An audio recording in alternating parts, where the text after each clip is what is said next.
About 6 months ago, I went on a week-long vacation for my AIT called Summer Exodus. I went back home and spent some time with my friends and family. But so I had to report to my AIT company at 23:59 on July 8th. So the unique thing for me about flying back, I could take a train from Union Station to Washington D.C. So with about 8 hours to waste, I decided, what the heck? What waited for me in the nation's capital is something that I would soon not forget.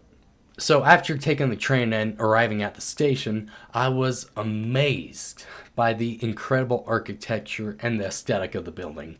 Upon walking outside, I found a statue dedicated to Christopher Columbus, of all people. I was also surprised to see that the statue was apparently a great sleeping area for the local homeless. Now, you can, in theory, see almost everything in DC just by walking on foot. Though, I don't think I would recommend that. More on that later.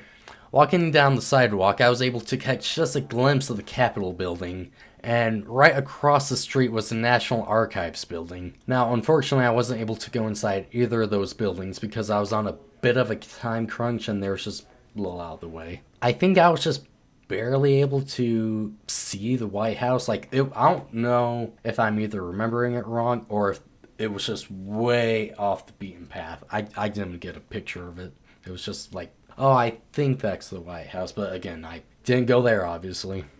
Though I do got a letter from that guy. Ha ha ha, I'm flexing on you people. Get wrecked.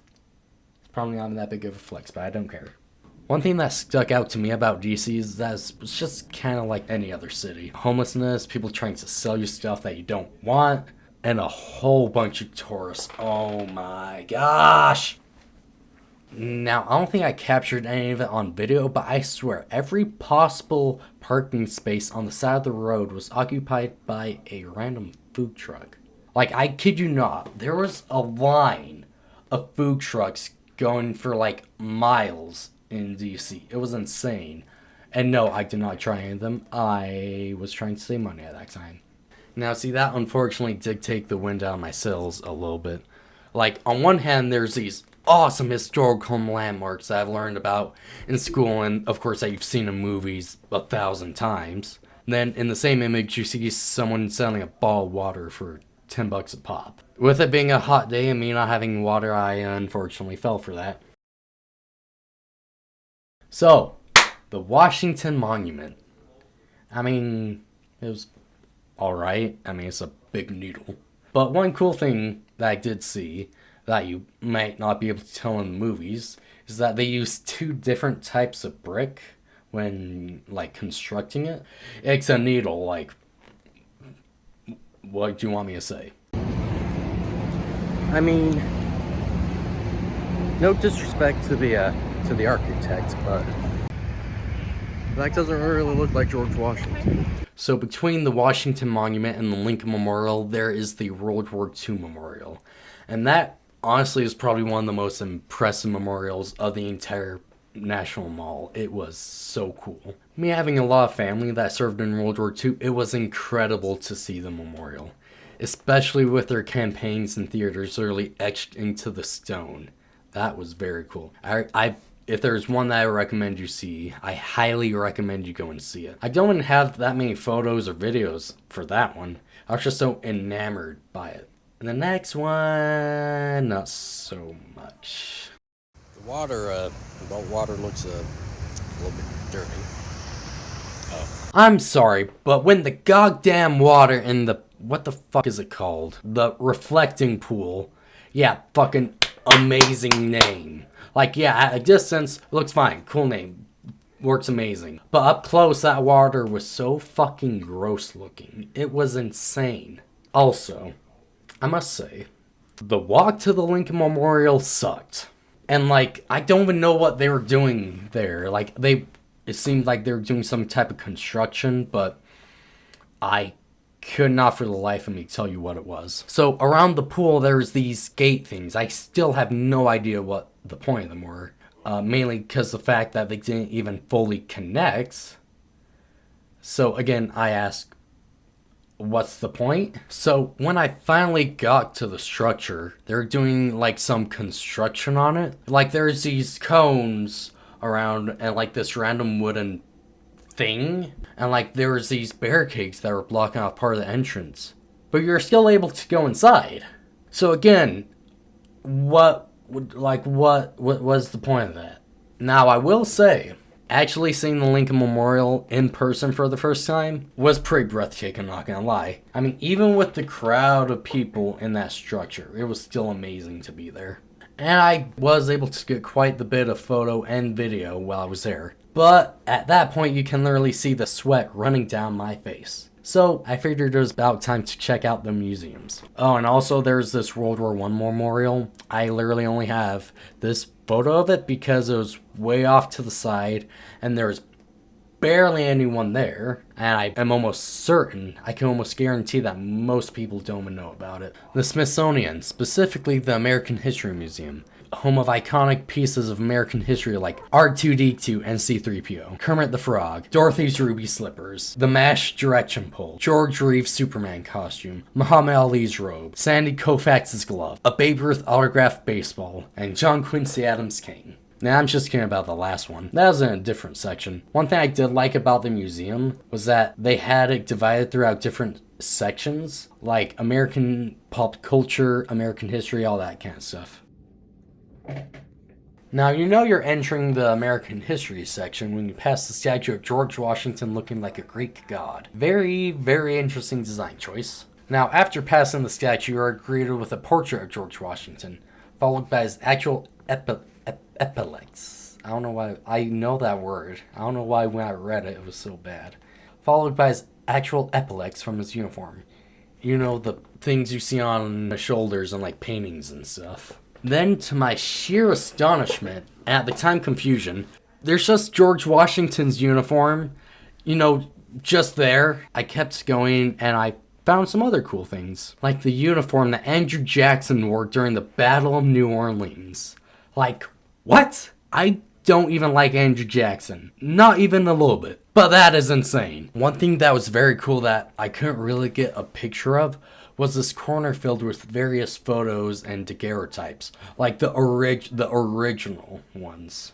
And these are iconic pictures that you've probably seen a dozen times. I did manage to get this one of Abraham Lincoln compared to the one that you see online. They had a whole bunch of Civil War items there, like General Sherman's hat. And then they just had the seats that Grant and Lee were sitting at when Lee signed the terms of surrender at Appomattox Courthouse. Seeing stuff like that is why I love going to museums. When you can see the physical items affiliated with a historical event you've learned about, to me at least, that really brings history to life. Then, just around that corner, you see one of the first ever awarded Medals of Honor. Next to that, there's some more Washington gear, including a headbus and a sword. Then, one of the highlights of the museum, and a personal favorite of mine, Abraham Lincoln's hat. Specifically the one that I took with him the night that he was assassinated at Ford's Theater. Which perfectly segues to, I really want to see a movie, but I don't know what theaters are open. Now, this was a lot different than the other museum because they make you buy a ticket, as in you go to the front desk and you ask for a ticket and they give you it for free. Like I was saying, with seeing the chairs that Grant and Lee sat in, like about bringing history to life. Well, this whole museum was like that, except times 1,000. It was an incredible experience. Definitely something you gotta check out while you're in DC. The National Portrait Gallery. As someone who loves art and who loves making art, I was very excited to see all these famous works of art in person. But when I got there, I felt so out of place. For starters, this whole trip I've been wearing this backpack, which was literally my carry-on, but when I walked in there, this lady said I had to take it off. And I was like, okay. But she said that I could have it front-loaded like this. I'm sorry, no. I'm not trying to make myself look like a complete fool, thank you very much. And before you say anything, I think I know why it was okay if I had it front-loaded and not on my back. Because, like, if it's on my back, hey, I might bump into something, which, you know, makes sense. Except for the fact no other museum told me to do that. So I ended up having to carry my bag like this throughout the whole museum. Like literally just looking at paintings, just holding it to my side. Anyway, about the actual pieces themselves. Holy shit! Here's me with Lafayette, Benjamin Franklin, and this painting of, I forgot who this is, and I'm too lazy to look it up. Cool painting, though. I even saw this iconic painting of Alexander Hamilton that I actually was using as a reference for a piece I started while I was on Exodus that I've now since finished. Then there's this awesome sculpture of one of my favorite generals, Winfield Scott. And then there's an incredible self-portrait by one of my favorite artists, Charles Willson Peale. And then this magnificent painting of William Henry Harrison. Then one of my favorite paintings of the entire museum, this one of William T. Sherman. The style and technique of this painting is incredible. From his facial hair to the subtle blue in his hand representing his veins. Hey, I've seen that hat before. And then there's this crazy framed painting of Grant. Not a personal favorite depiction of the general, but I absolutely loved the frame. The names that you see are his major victories for the Union. And then there's this absolutely humongous painting over the stairs that literally loops around the dang wall. It was kind of hard to really appreciate it and get a video, so here's what it's supposed to look like.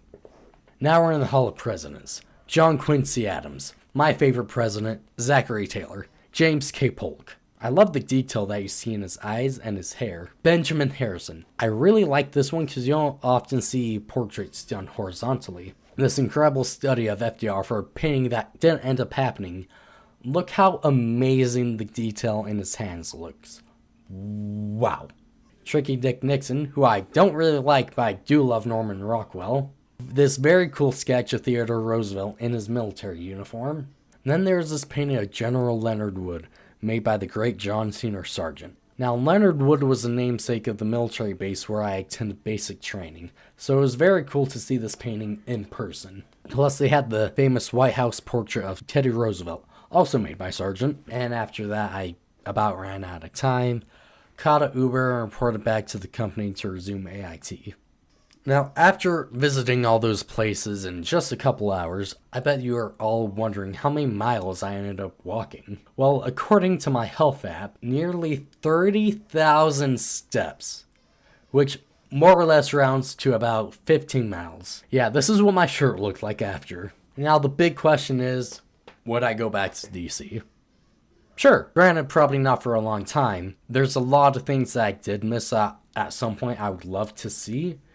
Like the White House, and especially Arlington, I do want to see that. But for a day, I feel like I saw a lot that, DC had to offer.